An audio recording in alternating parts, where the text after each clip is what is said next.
Hey all, thank you for clicking. My name is Atia Zanab and you are watching my channel Best Explanation Point.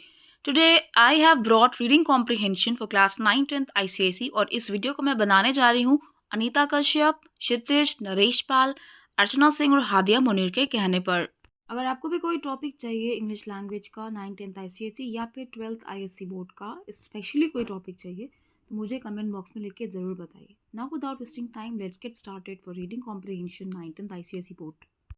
Reading comprehension बोलते हैं इसको, unseen passage भी बोलते हैं। UP board वगैरह में reading comprehension ही unseen passage बोला जाता है और ICSE बोर्ड में स्पेशली रीडिंग कॉम्प्रिहेंशन बोला जाता है। रीडिंग का मतलब आपको खुद पता होगा और कॉम्प्रिहेंशन बना है कॉम्प्रिहेंड से। कॉम्प्रिहेंड का मतलब होता है टू अंडरस्टैंड समथिंग, किसी चीज़ को समझना। तो अब रीडिंग कॉम्प्रिहेंशन का मिला के मतलब क्या हुआ कि आपसे वो चाहते हैं कि आप रीडिंग तो करिए लेकिन कॉम्प्रिहेंड करके, यानी समझ के कोई चीज़ पढ़ना, इसी को कहते हैं रीडिंग कॉम्प्रिहेंशन। इंग्लिश लैंग्वेज का पेपर आपका 80 मार्क्स का होता है और उस 80 मार्क्स में से 20 मार्क्स का रीडिंग कॉम्प्रिहेंशन आता है।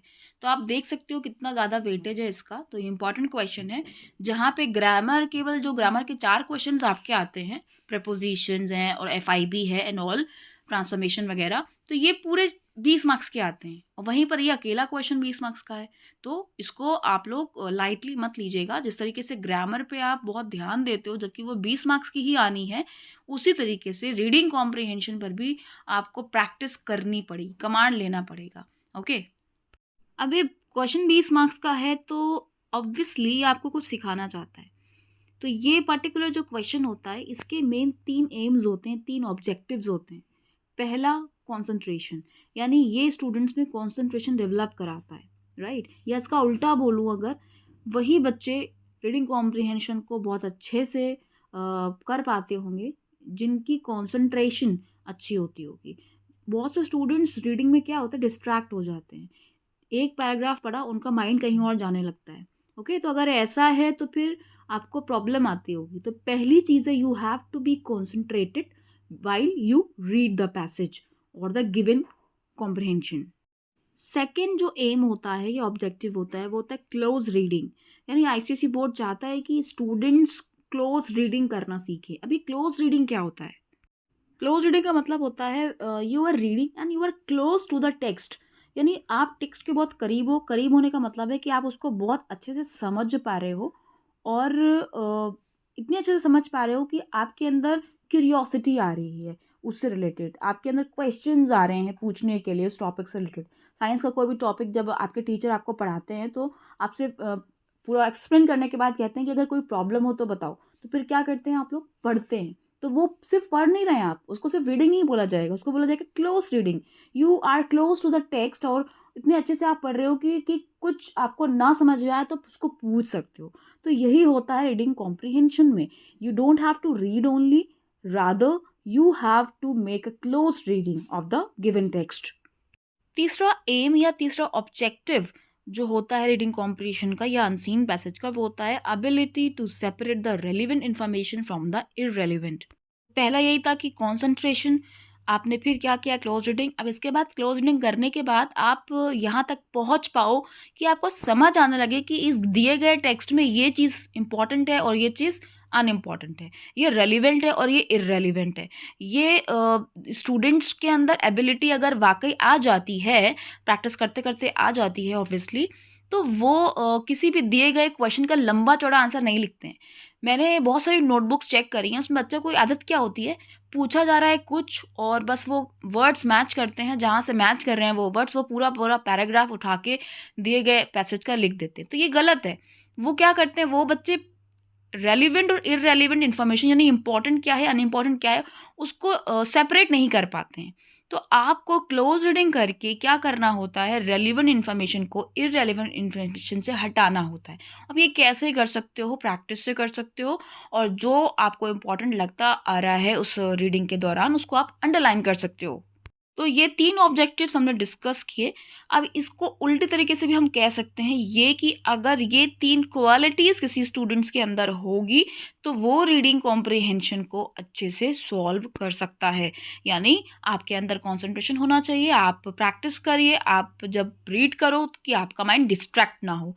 दूसरा क्लोज रीडिंग, यानी आप उसको जब पढ़ो तो आपके अंदर क्यूरियोसिटी होनी चाहिए और क्वेश्चंस रेज आपके दिमाग में होने चाहिए, राइट? कि कौन से कैरेक्टर्स हैं, कौन आपस में बात कर रहा है, आप पूरा सा ध्यान पे अटेंशन कर सको उसमें, राइट? तीसरा, आपको मैंने अभी बताया कि रेलिवेंट इररेलिवेंट को आप सेपरेट करो। अगर कोई स्टूडेंट ऐसा करने में माहिर है तो रीडिंग कॉम्प्रिहेंशन में पूरे स्कोर वो कर सकता है। अब बात करते हैं कि 20 मार्क्स का जो रीडिंग कॉम्प्रिहेंशन आता है वो 20 मार्क्स किस तरीके से होते हैं, किस टाइप के क्वेश्चंस पूछे जाते हैं। तो 3 पार्ट्स होते हैं इस पर्टिकुलर क्वेश्चन के, ABC करके। ए पार्ट में आपसे वोकैबलरी पूछी जाती है, आपकी वोकैबलरी स्किल्स वो चेक करते हैं। 3 मीनिंग्स आपसे पूछी जाएगी, हमेशा 3 ही आती है, ध्यान रखिएगा। और 3 वर्ड्स उस दिए गए पैसेज से ही होते हैं। ब्रैकेट में लाइन नंबर दिया जाता है कि लाइन नंबर 6 में ये जो वर्ड आया है इसका क्या मीनिंग है, ओके? अब इस पर्टिकुलर क्वेश्चन को सॉल्व करने के लिए आपको क्या बातें ध्यान में रखनी है वो देख लीजिए। ये लाइन आपको दिया रहेगा उसको पर्टिकुलर वोकैबुलरी क्वेश्चन में कि वन वर्ड आंसर्स और short phrases will be accepted. तो ये बात आपको ध्यान रखनी है कि कोशिश करिए कि दिया गया जो वर्ड है उसका मीनिंग आप एक वर्ड में लिखो। मैंने देखा है बहुत सारे बच्चे क्या करते हैं, इतना लंबा चौड़ा मीनिंग लिख देते हैं। फॉर एग्जाम्पल, एक वर्ड आपसे पूछा जाए स्प्लेंडेड, इसका मतलब होता है शानदार। अब कोई बच्चा लिख रहा है one that is great, one that is pleasing. इस तरीके से आपको नहीं लिखना है, डायरेक्टली आपको स्प्लेंडेड का एक सिनोनिम देना है। यानी कोशिश करिए कि एक ही वर्ड में आपका आंसर आ जाए, ओके? दूसरी बात आपको ये ध्यान देनी है कि जिस भी वर्ड का मीनिंग पूछा जा रहा है उस वर्ड का पार्ट ऑफ स्पीच और आपकी मीनिंग का पार्ट ऑफ स्पीच सेम होना चाहिए। जैसे यहाँ पे 3 वर्ड्स दिए गए हैं अलग अलग, स्प्लेंडेड, स्पॉटेड, ऑटोमेटिकली। स्प्लेंडेड एक एडजेक्टिव है तो इसका आंसर आप एक एडजेक्टिव में ही दोगे। यू कैन राइट इम्प्रेसिव और यू कैन राइट मैग्निफिशेंट। तो इसका आंसर आप कोई नाउन में नहीं दे सकते हो, जैसे कि ग्रैंडनेस लिख दो या ब्यूटी लिख दो, तो ये सब नहीं होगा, राइट? तो आपको एडजेक्टिव का मीनिंग एडजेक्टिव में ही देना है और अगर कोई नाउन पूछा जाएगा तो उसका आंसर आपको एक नाउन में ही देना है। अब सेकेंड वर्ड यहाँ पे स्पॉटेड, आपको समझ आ रहा होगा, ईडी लगा है तो ऑब्वियसली वर्ब है, ये वर्ब की ही सेकेंड फॉर्म होती है, उसी में ही ईडी लगाया जाता है, राइट? तो ये वर्ब है तो उसका आंसर भी आपको वर्ब में ही देना है। और वर्ब भी कई तरीके से पूछी जा सकती है, हो सकता है आपसे प्रेजेंट टेंस पूछा जाए वर्ब का, या फिर आपसे उसका पास्ट टेंस पूछा जाए। यहाँ पे क्या पूछा जा रहा है, पास्ट टेंस पूछा जा रहा है, तो स्पॉटेड का मतलब आप लिखोगे या फाउंड या noticed. You can not write find, you can not write notice, okay? You will add D, you will use second form. Why? Because हमको सेकेंड फॉर्म दिया गया है स्पॉटेड। इसके अलावा तीसरा वर्ड दिया गया है ऑटोमेटिकली, जो कि एक एडवर्ब है। LY एंडिंग वर्ड्स एडवर्ब होते हैं, आपको पता होगा, ब्यूटीफुली, स्मार्टली एंड ऑल। तो आपको इसका आंसर भी एक एडवर्ब ही देना है, राइट? तो ऑटोमेटिकली मतलब क्या होता है, अपने से, ओके, बिना किसी इंटेंशन के। तो उसका आंसर होगा इनवॉलंटरीली, ठीक? वॉलंटरीली मीन्स क्या होता है, इच्छा से। इनवॉलंटरी बिना इच्छा से, अपने आप जो चीज़ हो जाए, इनवॉलंटरीली। तो LY लगा है इसमें भी। अब कभी कभी ऐसा होता है कि आपसे जो वर्ड पूछा गया है उसका मीनिंग आपको नहीं आता, आपने वो वर्ड कभी सुना ही नहीं है, पहली बार रीड किया है उस वर्ड को। तो आप क्या करते हो फिर? ऑब्वियसली हर बच्चा यही करता है कि उस लाइन को समझता है, जो मीनिंग निकल रहा है वो ट्राई करता है। तो आप उस वक्त जब आपके पास उसका सिनोनिम नहीं आ रहा है दिमाग में, तो you are free to make a phrase. Phrase आपको पता होगा, ग्रुप ऑफ वर्ड्स, यानी आप 2-3 वर्ड्स का यूज़ करके भी आंसर लिख सकते हो। लेकिन ये बहुत रेयर केस में होना चाहिए। अगर आपको बिल्कुल मीनिंग नहीं समझ आ रहा है तो आप उसको 3-4 वर्ड्स में लिख सकते हो। तो ए पार्ट आपने समझ लिया कि ए पार्ट वोकैबुलरी का होता है जिसमें 3 मीनिंग्स आपसे पूछी जाती हैं, ओके? क्या बातें दिमाग में रखनी है, आई विश आपको क्लियर हो गया होगा। अब बात करते हैं बी पार्ट की, जिसमें आपको टोटल 5 क्वेश्चंस मिलेंगे। उन 5 क्वेश्चंस में भी जो ऊपर के 4 क्वेश्चंस होते हैं वो 2-2 मार्क्स के होते हैं और लास्ट क्वेश्चन आपसे 1 मार्क्स का पूछा जाता है। अब इन क्वेश्चंस का आंसर देते वक्त क्या बातें आपको दिमाग में रखनी है, लेट्स डिस्कस। सबसे पहली चीज़, जितना पूछा जाए उतना ही लिखिए, आपको लंबा चौड़ा आंसर नहीं देना है। 2 मार्क्स का क्वेश्चन है तो आपको शॉर्ट में ही और लिमिटेड वर्ड्स में ही आंसर लिखना है।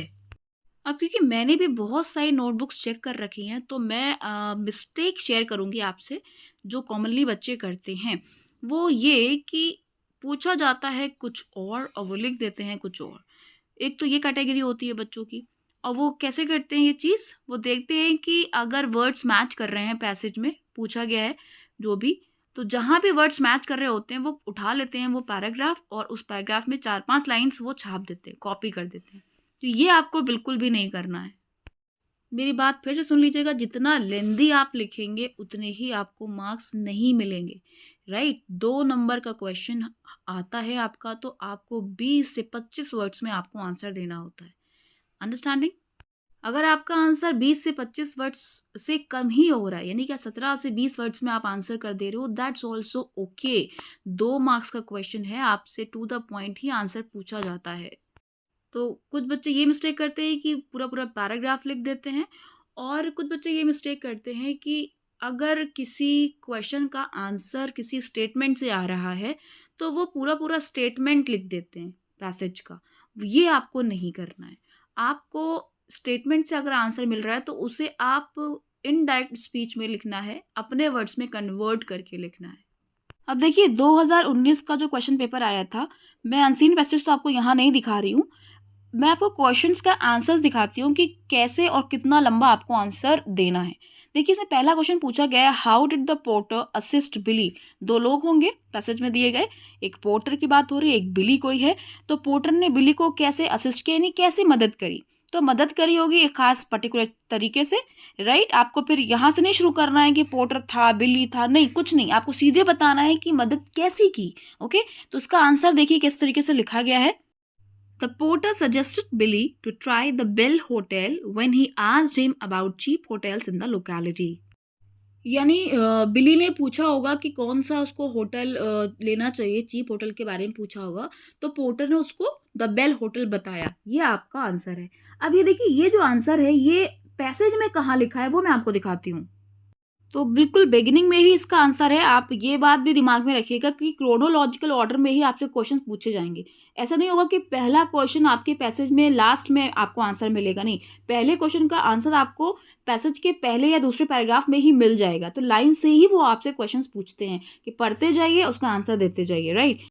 Billy Weaver had traveled down from London and by the time he arrived it was 9 o'clock in the night and the moon was coming up. तो जब आपने पढ़ा तो ये गौर करिए कि कौन है कैरेक्टर, कहाँ वो जा रहा है, किस जगह की बात हो रही है और वो बात किससे कर रहा है। तो कौन है यहाँ पे? बिली वीवर है। किस वक्त वो जा रहा है? In the night, 9 o'clock।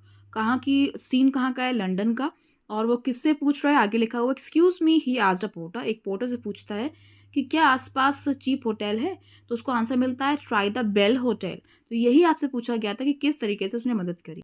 तो आप ये और करोगे कि भाई डायरेक्ट आंसर आपको नहीं मिल जाएगा कि लिखा हुआ आंसर होगा और आप उसको कॉपी कर लोगे, नहीं, स्टेटमेंट्स के जरिए आपको समझ आ रहा है कि किस तरीके से मदद करी। उसने क्या किया, उसने क्या बोला? Try the Bell Hotel. Okay, तो आप ये नहीं लिखोगे कि ही आस्क्ड तो he replied try the Bell Hotel. No, you don't have to write like this. आपको इनडायरेक्ट नरेशन में ही आंसर करना है कि पोर्टर ने बिली को सजेस्ट किया क्या करने के लिए? ट्राई करने के लिए, टू ट्राई। ओके, कब? जब उसने होटल्स के बारे में, चीप होटल्स के बारे में पूछा। Okay, let's switch to next question. Why did Billy want to everything briskly? यहाँ पे डू मिसप्रिंट है। सो बिली हर चीज को ब्रिस्कली क्यों करना चाहता था? ब्रिस्कली का मतलब होता है इन एन एनर्जेटिक वे, तो बहुत एनर्जी के साथ वो हर चीज़ क्यों करना चाहता था, ये आपसे पूछा गया है। तो चलिए देखते हैं कि रीडिंग कॉम्प्रिहेंशन दिए गए पैसेज में ये पर्टिकुलर बात कहाँ दी गई है। मैं डायरेक्टली आपको दिखाती हूँ। 3rd पैराग्राफ में दिया गया है, लिखा है बिली was 17 years old, he was wearing a new navy blue overcoat, a new brown hat and a new brown suit and he was feeling fine। अब आप देखोगे कि ये इररेलेवेंट आपकी इंफॉर्मेशन है कि वो क्या पहना था, क्योंकि भाई इतना 20 मार्क्स के क्वेश्चन में आपसे ये तो पूछा नहीं जाएगा कि वो क्या पहना था। क्लास 3rd 4th के क्वेश्चन होंगे ये। यही मैं बताना चाह रही थी आपको कि रेलिवेंट इन्फॉर्मेशन क्या है, इररेलेवेंट इन्फॉर्मेशन क्या है, ये आपको गौर से देखना है। अंडरस्टैंडिंग? तो देखिए आगे लिखा है ही walked briskly down the street. आया ब्रिस्कली वर्ड, यानी कि वो अच्छे से चला, बहुत एनर्जेटिक वे में आगे बढ़ा। He was trying to do everything briskly these days. अब इसका रीजन आगे दिया गया है, the big shots up at the head office were fantastically brisk all the time, they were amazing. तो यहीं पर है आंसर। अब कुछ बच्चे क्या करेंगे, कुछ बच्चे ही वॉज ट्राइंग से लेकर अमेजिंग तक लिख देंगे, उनको लगेगा कि उन्होंने अच्छा आंसर लिखा है। तो ऐसा बिल्कुल नहीं है। दिए गए पैसेज में जो आंसर आपका मिल रहा है रीडिंग करने पर, आपको जो समझ आ रहा है उसको आप अपने वर्ड्स में कन्वर्ट करोगे। तो जैसा कि यहाँ पे लिखा है बिग शॉट्स अप, तो यहाँ पे आप दिमाग लगाओ, बिग शॉट्स अप का मतलब क्या होगा? ऑब्वियसली सीनियर ऑफिसर्स की बात हो रही है। तो आप आंसर इस तरीके से दोगे, the senior officers of the head office where Billy worked were fantastically brisk all the time. यानी हेड ऑफिस के सीनियर ऑफिसर्स जहाँ पे बिली वर्क करता था वो ब्रिस्क थे ऑल द टाइम, मतलब बहुत एनर्जेटिक रहते थे। They were amazing in their work. इस वजह से, नहीं, इस बात ने बिली को इन्फ्लुएंस किया था कि वो हर काम ब्रिस्कली करता था। This influenced Billy to do everything briskly. तो इस तरीके से मैंने आपको 2 क्वेश्चंस बताए किस तरीके से आपको लिमिटेड वर्ड्स में आंसर करने हैं। तीसरी बात जो आपको दिमाग में रखनी है वो ये कि जिस टेंस में आपसे क्वेश्चन पूछा जा रहा है उसी टेंस में आपको आंसर करना है। यहाँ पे लिखा था how did the porter assist Billy, तो आपको डिड दिया गया है, तो जब डिड दिया जाता है तो आंसर सेकेंड फॉर्म में जाता है, आपको सेकेंड फॉर्म यूज़ करनी है। आप आंसर इस तरीके से भी लिख सकते थे, the porter assisted Billy by suggesting the new hotel in all, right. And the second question was, why did Billy want to everything briskly? You could write like this also. Billy wanted to do everything briskly because his senior officers were right. तो इस तरीके से भी अगर बच्चे आप लिखोगे तो भी आपको मार्क्स मिल जाएंगे, लेकिन बहुत लंबा आंसर आपको नहीं देना है।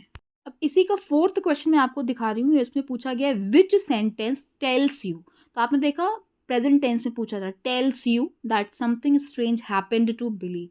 तो टेल्स लिखा है तो आप भी इस तरीके से ही आंसर करोगे। देखिए कैसे आंसर देंगे आप, the sentence that tells us something strange happened to him is, right.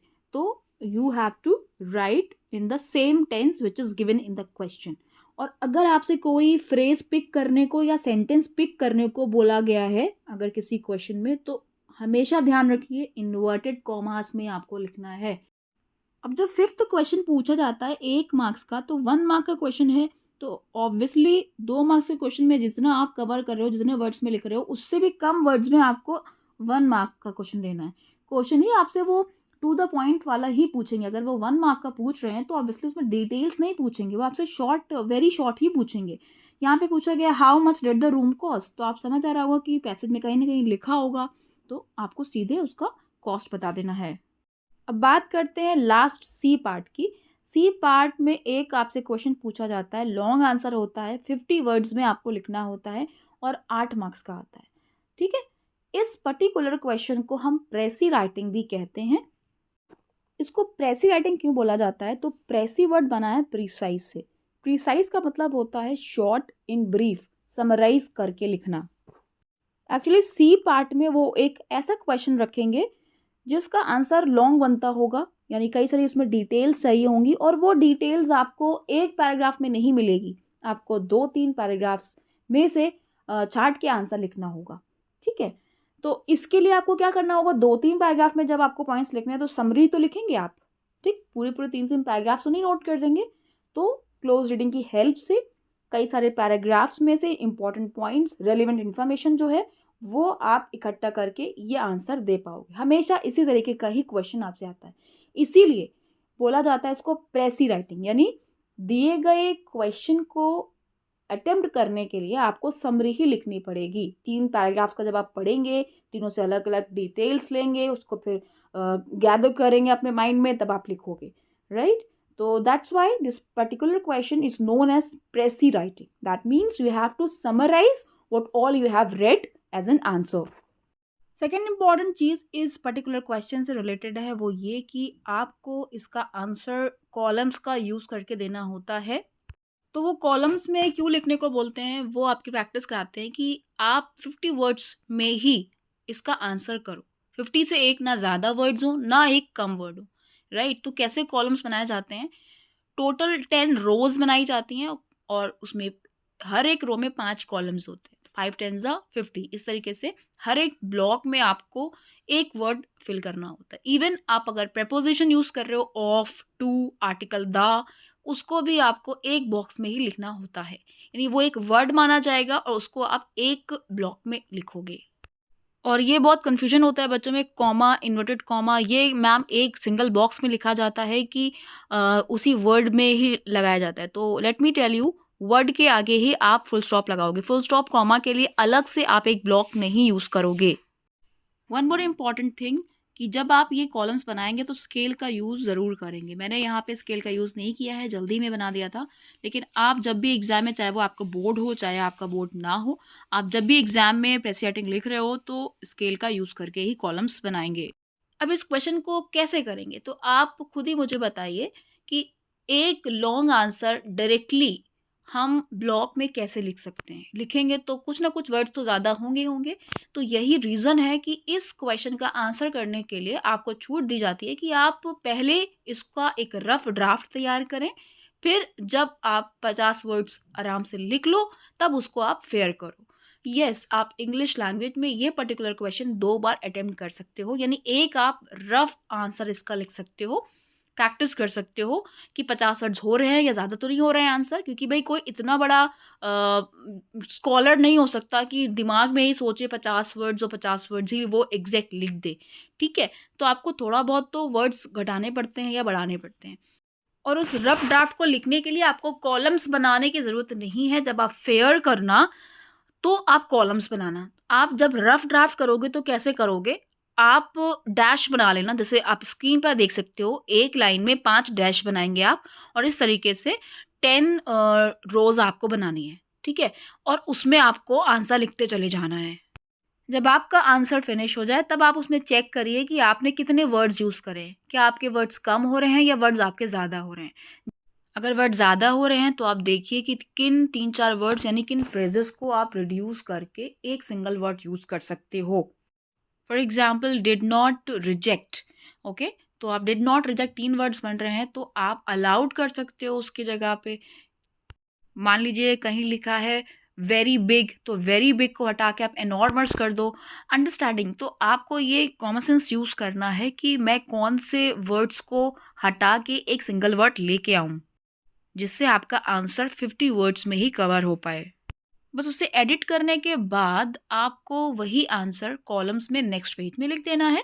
और ये जो रफ ड्राफ्ट आपने लिखा था इसके ऊपर आप हेडिंग बनाइएगा बाकायदा, रफ ड्राफ्ट, और इसको कट कर लीजिएगा ताकि एग्जामिनर देखे तो उसे समझ आए कि you had made rough draft. I tried my best to explain the topic lucidly. How did you find the video? Let me know in the comment box. Suggest me the topics to be covered in my next videos. Thank you for watching.